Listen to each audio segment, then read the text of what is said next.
6월 23일 이 아침에 하나님 앞에 예배드리도록 하겠습니다.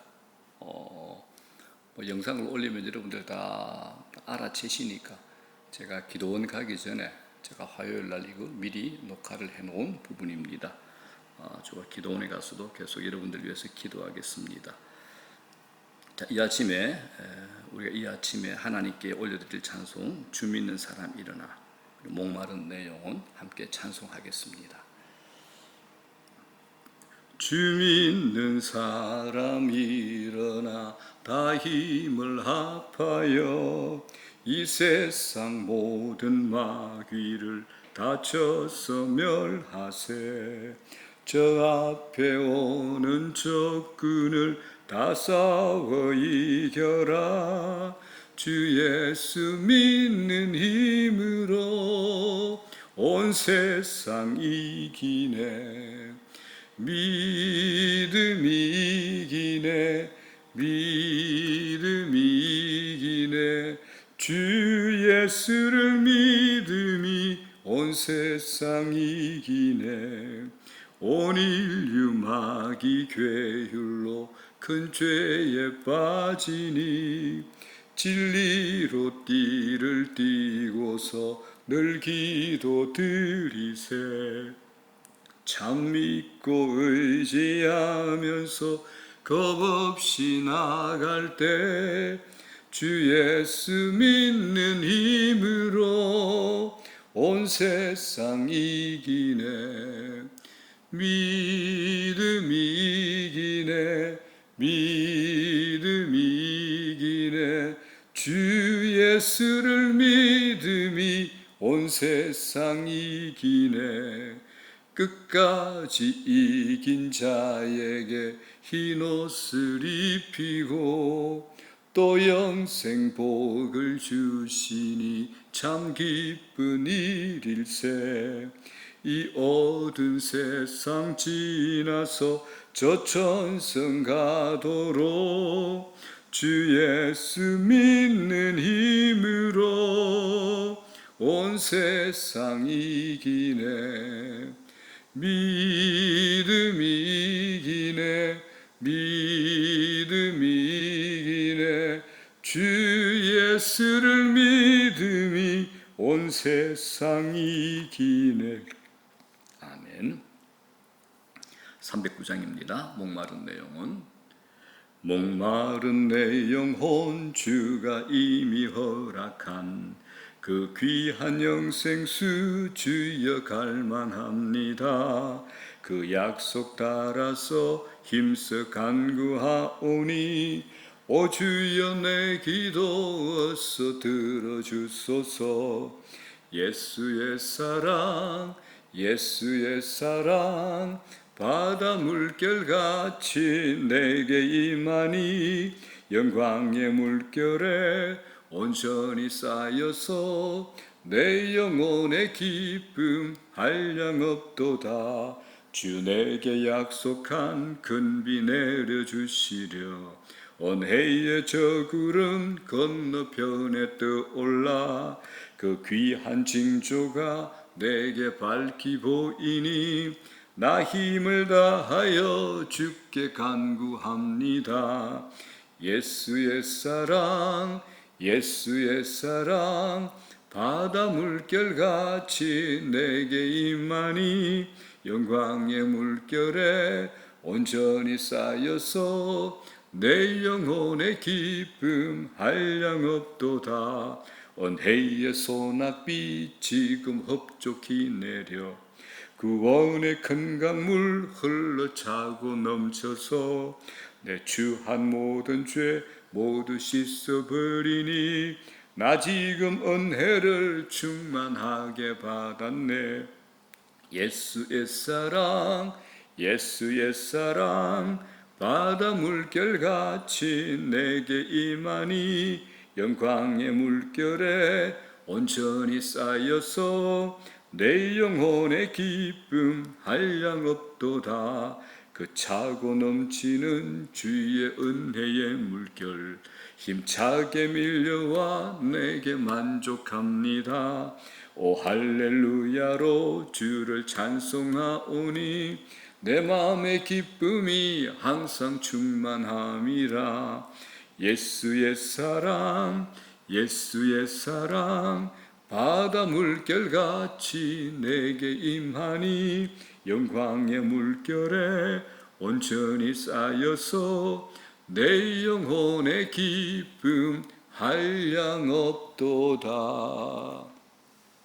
이 아침도 영광의 물결에 온전히 쌓이는 그런 아침 되면 좋겠습니다.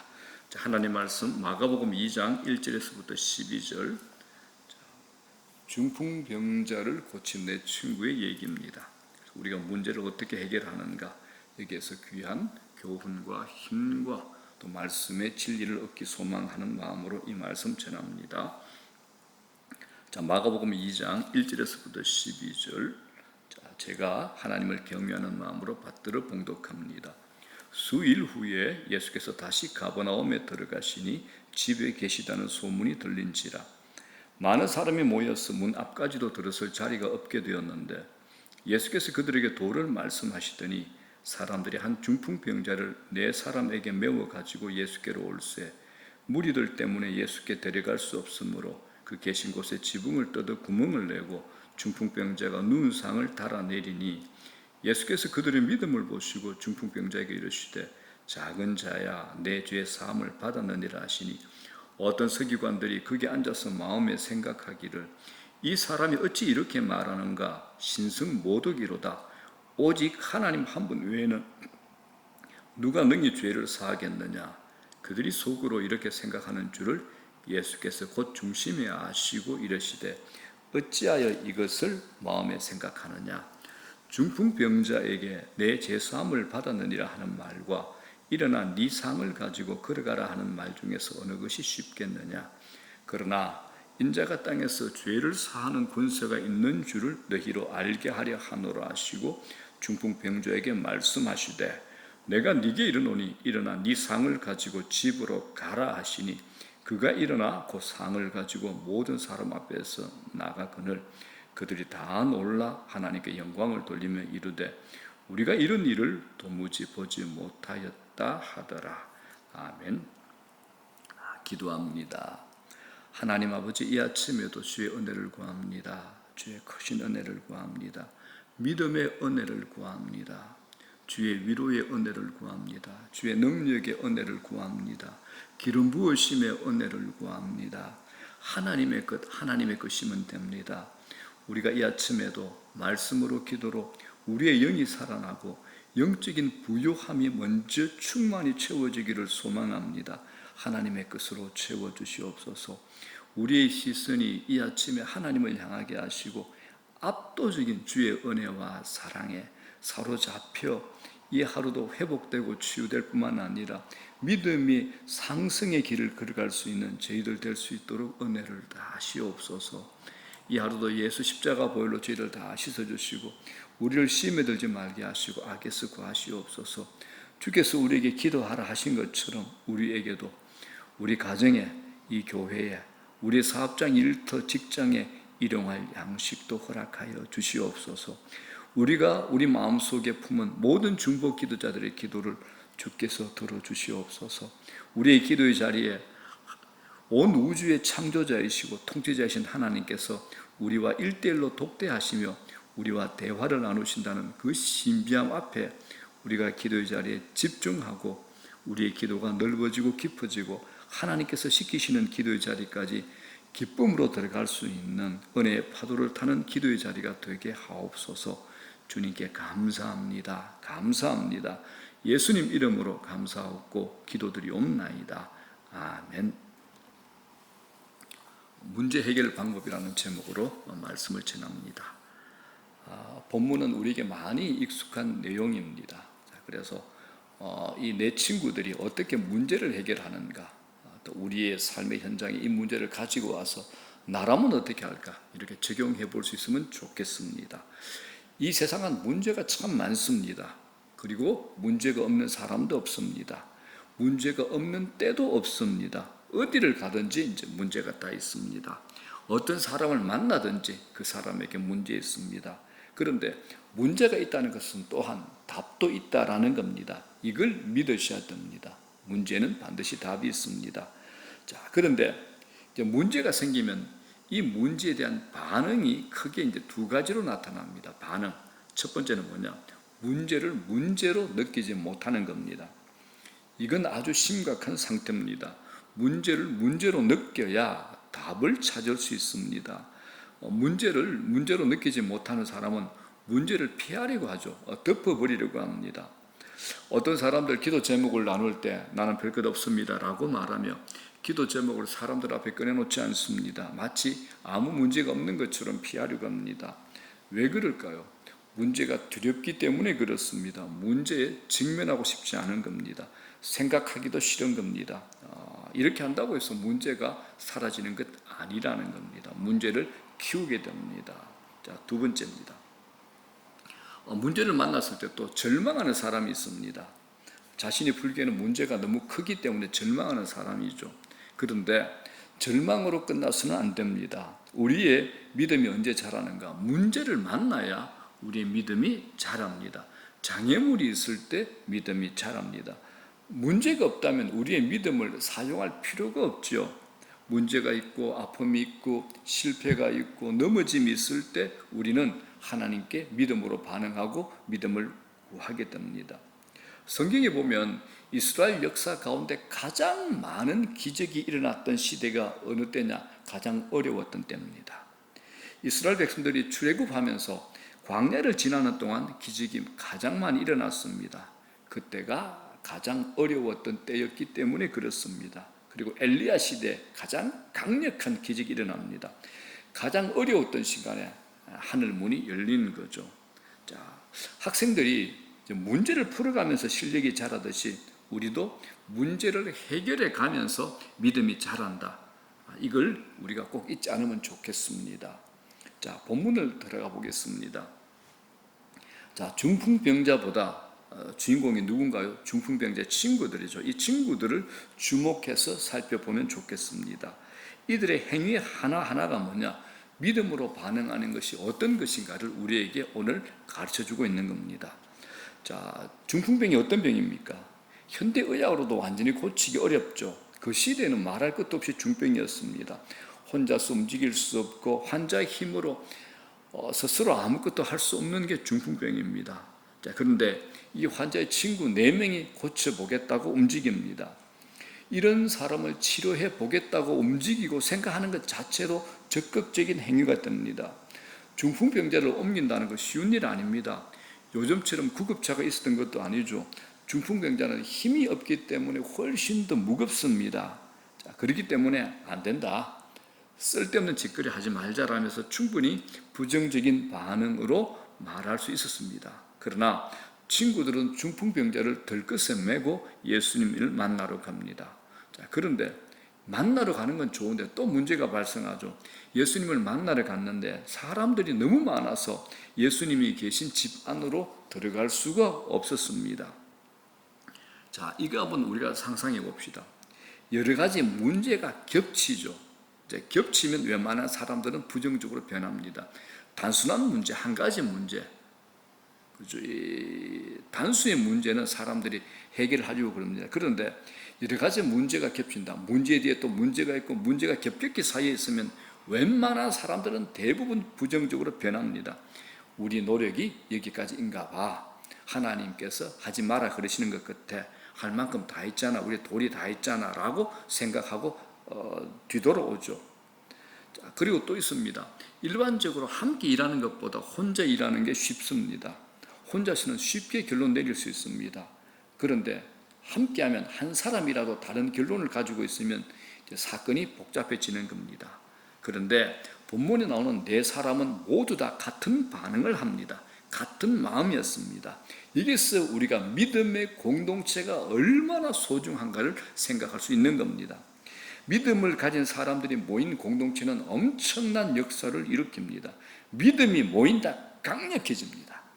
그러므로 왜 교회 와서 예배 드려야 돼요? 왜 꼭 교회 가서 신앙생활 해야 됩니까? 라고 하는 분들이 들어 있습니다.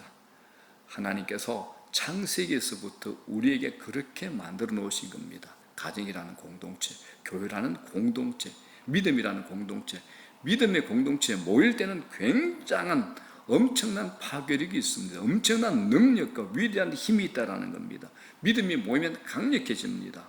자, 그런데 반대로 한번 생각해 봅시다. 부정적인 생각이 모이면 어떨까요? 이제 파탄이 일어나죠. 분리되고 분열이 일어나는 겁니다. 하나님께서 우리 인생 가운데 가장 큰 축복이 뭐냐? 믿음을 가진 사람 만나게 하신 것. 믿음 있는 사람 만나서 함께 기도하게 될 때 믿음의 역사를 경험하게 하신 것. 이 가장 큰 만남의 축복이 됩니다. 왜 사탄이 믿음의 사람들을 분열시키려고 할까요? 믿음의 연합이 얼마나 큰가를 사탄이 알고 있기 때문에 그러합니다. 사탄은 계속해서 이간질하고 마음을 나누게 하는 겁니다.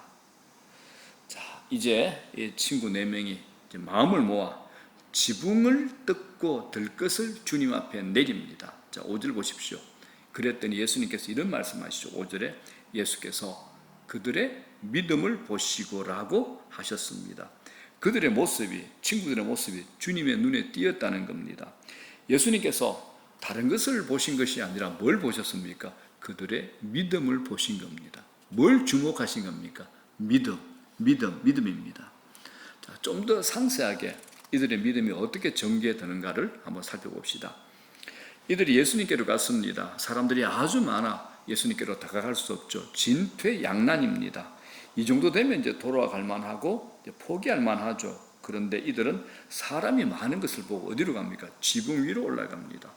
이 대목의 이 스토리의 압권입니다. 이들이 지붕 위로 올라가는 것 자체가 대단한 일이 됩니다. 지붕 위로 올라가서 이제 지붕을 뜯죠. 이제 고대의 유대의 지붕은 쉽게 뜯게 되어 있습니다. 그리고 이제 들 것을 예수님에게로 달아내립니다. 이들이 지붕을 뜯어낸다는 대목에서 우리는 도전을 받습니다. 주님은 이들이 지붕이 뜯어낸 것, 이걸 믿음으로 보셨습니다. 다른 것은 이들의 안중에 없었죠. 이들의 생각을 지배하는 것은 단 하나입니다. 아픈 친구로 하여금 예수님을 직접 만나게 해야 되겠다는 것, 이것 하나뿐이었습니다. 이들은 예수님만 만나면 어떤 어려운 문제라도 해결할 수 있음을 이 친구들은 알았던 겁니다. 이들은 지붕을 뜯으면 모든 것은 일사천리로 해결될 것이라는 강력한 확신의 믿음을 가지고 있었습니다. 이 대목에서 우리는 이들이 얼마나 간절했는가를 알 수 있습니다. 믿음이 뭐냐? 방해물 통과하는 겁니다. 믿음에 반드시 앞에 방해물이 있습니다.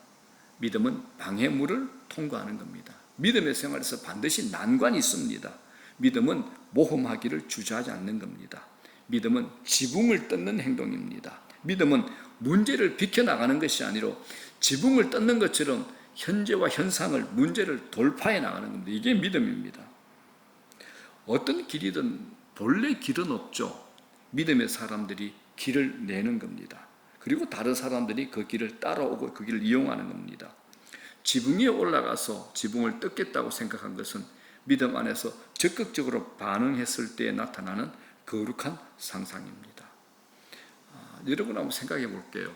남의 집 지붕 뜯어낸다, 남의 집 지붕 뜯어낸다. 이거 위험한 시도죠. 이 뭐냐? 믿음의 길은 위험하다라는 겁니다. 믿음의 길은 편안한 삶이 아닙니다. 남들이 가지 않는 길을 가는 것이기 때문에 어리석어 보이고 위험해 보이기도 합니다. 지붕을 뜯어낸다는 것, 기물 파손이죠. 지붕 뜯어내는 것, 그리고 그 밑에 들어가는 것, 주거침입이잖아요. 여러 가지 죄가 다양하게 적용될 수 있습니다. 집 주인으로부터 야단맞고 혼나겠죠. 그 안에 몰려있던 수많은 사람들에게 손가락질 당하고 욕도 먹겠죠. 그리고 또 지붕 뜯어낸 것 현금 보상해야 됩니다. 그런데 이 네 친구들이 이 모든 것을 받아들일 각오가 되어 있었던 겁니다. 믿음의 눈은 남들이 보기에는 무모해 보이는 것처럼 보이지만 결코 무모하지 않습니다. 믿음 안에서 정확한 계산이 나옵니다. 어디 안에서요? 내 생각이 아니라 믿음 안에서의 정확한 계산입니다. 믿음은 하나님의 역사를 갈망하기 때문에 그 안에서 하나님 주시는 계산이 정확하게 나옵니다. 실패에 대한 두려움보단 믿음의 역사를 더 신뢰하게 됩니다. 믿음은 지붕을 뜯는 것에 대한 위험보다 지붕 뚫은 후에 일어날 일들을 더 선명하게 바라보고 움직이는 겁니다. 자, 여러분 삶에 멈칫한 것이 있다면 지붕 뜯으시기 바랍니다. 이게 모험일 수도 있고 무모함일 수도 있습니다. 비난 들을 수도 있고 대가를 지불해야 할 수도 있습니다. 남들의 눈에 얼토당토 않아 보이는 이 일이 주님을 감동시킨 겁니다. 그들의 문제를 해결하는 열쇠가 되었습니다. 자, 이제 우리 자신에게 물어볼게요. 우리 모두가 문제가 있잖아요. 그럼 자신에게 물어보는 겁니다. 자, 여러분 자신에게 물어보는 겁니다. 문제가 크게 보입니까? 가능성이 크게 보입니까? 문제를 만났을 때 가로막고 있는 장애물이 크게 보입니까? 아니면 주님이 더 크게 보이십니까? 여기에서 이 자리에서 믿음의 성패가 갈라집니다. 믿음이 커질수록 문제는 작아지죠. 가능성은 크게 보입니다. 믿음이 작아지면 문제는 더 커지고 가능성도 작아 보입니다. 지붕만 쳐다보고 있는 분은 없으십니까? 주님은 집 안에 계시고 주님을 만나기만 하면 문제가 해결될 것이라고 하는데 한숨만 쉬고 있는 분은 없습니까? 문제만 타박하고 있는 분은 없습니까? 주님을 만날 수 있다면 무엇이라도 하겠다는 마음의 각오가 되어 있습니까? 어떤 대가라도 치를 각오를 하고 있습니까? 그렇기 때문에 우리가 살아가면서 하나님의 것을 받는 것, 은혜 받는 일에는 양보하지 않으셔야 되는 겁니다. 은혜 받는 일에는 무조건 뛰어드는 겁니다. 오늘 이 중풍병자의 내 친구들과 성경의 모든 얘기들이 다 그렇습니다. 주님을 만나고자 하는 이 갈망이 있어서 조금도 물러서지 않는 이 태도가 이 4명의 친구로 하여금 지붕을 뜯어내게 하는 거죠. 믿음의 길에서 포기하지 않을 수 있는 힘은 무엇일까요? 바로 이 집안에 계시는 주님을 문제의 해결자로 믿는 겁니다. 사람들이 문제를 만날 때 절망하고 쉽게 포기하는 이유, 주님을 바라보지 못하기 때문입니다. 믿음이 없으면 문제 안에 갇힙니다. 문제로부터 빠져나올 수 없습니다. 그런데 본문에 나오는 중풍병자의 친구들은 문제를 본 것이 아니라 주님을 본 것입니다. 믿음이 뭡니까? 믿음의 대상에게 눈을 고정하는 겁니다. 여러분들에게 믿음의 대상은 누구십니까? 여러분들에게 믿음의 대상은 누구십니까? 믿음은 믿음의 대상에게 눈을 고정하는 겁니다. 많은 분들이 여기서 실패합니다. 처음에는 믿음의 대상을 바라보죠. 그런데 또 다른 문제가 닥치게 되면 문제를 바라보다가 문제를 해결해 주실 주님을 바라보지 못하게 되는 겁니다. 시선을 주님에게서 문제로 돌리게 되는 거죠. 문제가 크다 보니 문제에 사로잡혀서 문제 뒤에 계시는 주님을 보지 못하는 겁니다. 믿음이 좋다는 게 뭡니까? 일상의 믿음이 뭡니까? 지속적으로 주님 바라보는 겁니다. 지속적으로. 장애물이 있을 때 장애물에 집중하지 않고 주님께 집중하는 것, 지속적으로 주님을 바라보는 것, 이걸 믿음이라 그러죠.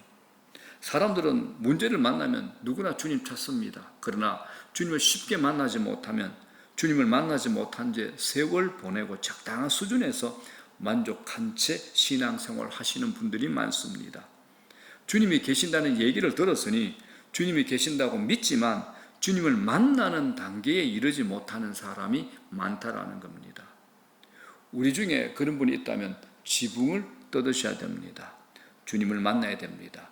근처까지 간 것 중요하지 않습니다. 주님을 만나셔야 됩니다. 기도하다가 주님을 만나는 사람이 있는가 하면 기도하다가 포기하는 사람도 있습니다. 신앙이 어디까지 가야 됩니까? 주님을 만나는 데까지 가야 됩니다. 하나님께서 우리에게 문제를 허락하시는 이유가 무엇입니까? 하나님께로 나오라는 겁니다. 하나님 만나라는 겁니다. 어려운 문제 만나면 물러서지 말고 겁내지 말고 절망하지 말고 믿음으로 반응하고 문제를 뚫고 나오라는 겁니다. 자, 이제 말씀 정리합니다. 우리 삶에 문제가 없을 수가 없습니다. 어려움이 있는 것은 문제되지 않습니다. 믿음이 없는 것이 문제입니다. 그러므로 문제를 겁내지 말고 죽더라도 주님 앞에 가서 죽겠다는 각오로 간절하고 지속적으로 포기하지 않고 끝까지 주님 앞으로 나오시길 바랍니다. 하나님 만나셔야 됩니다. 장애물을 뚫고 주님을 만날 때 우리의 믿음은 또 다른 세계로 나가게 됩니다. 하나님은 믿음으로 나오는 자들을 기다리십니다. 믿음으로 나오는 자들을 지금도 기다리십니다. 오늘 이 아침에도 기다리십니다. 지붕을 뚫고 나오는 자가 누구인가 보기 원하시는 겁니다. 이 아침에 이 말씀 듣고 주님 앞에 무릎 꿇고 기도하는 우리 모든 이들이 주님이 바라보는 지붕을 뚫고 나오는 모든 분들이 되기를 주의 이름으로 축원합니다. 지붕을 뜯을 용기 가지는 겁니다. 지붕 뜯다가 비난받을 수 있습니다. 오해받을 수 있습니다. 불이익당할 수 있습니다. 그러나 우리가 주님을 만나기만 하면 문제가 해결된다는 것을 확실히 믿기 때문에 포기하지 않고 적극적으로 정면 돌파한다면 하나님께서 날마다 새로운 일들을 행하시며 우리 눈앞에 그런 역사들을 보여주실 뿐만 아니라 우리에게 네 믿음이 너를 구원하였다. 너 믿음이 내 마음에 들었다. 너 믿음이 내게 기쁨이 된다. 이런 칭찬의 약속을 받게 될 줄로 믿습니다.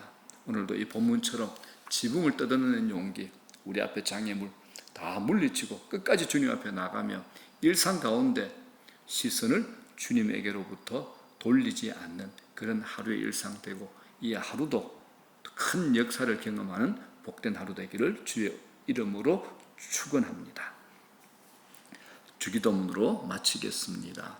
하늘에 계신 우리 아버지, 이름이 거룩해김을 받으시오며 나라의 마옵시며 뜻이 하늘에서 이루어진 것 같이 땅에서도 이루어지이다.